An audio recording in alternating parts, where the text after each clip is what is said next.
নিরামিষ আইটেমের মধ্যে বাঙালির একটা অন্যতম পছন্দের আইটেম হলো আলু পোস্ত, যেটাকে আমি ঝিঙে দিয়ে বানিয়েছিলাম।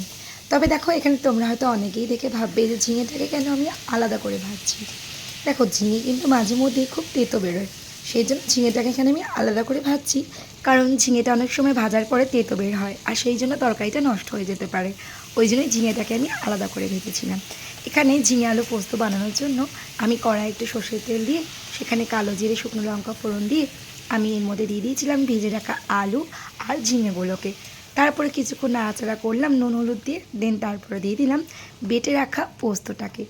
আর ওপর থেকে সামান্য পরিমাণে মিক্সি দেওয়া জল আর সামান্য পরিমাণে একটুখানি চিনি দিয়ে দিয়েছিলাম টেস্টটাকে একদম ঠিকঠাক রাখার জন্য। তারপরে ঢাকা দিয়ে রেখেছিলাম। আর দেখো, এখানে পোস্তটা কিন্তু রেডি হয়ে গেছে। এখনকার দিনের পোস্ততে আগের মতন সেই স্বাদ আর সেই ঝাঁঝটা কিন্তু থাকে না, সেই জন্যই এখানে হাফ চামচ মতন সর্ষে তেল ওপর থেকে ছড়িয়ে দিয়েছিলাম। রেডি ঝিঙে আলু পোস্ত।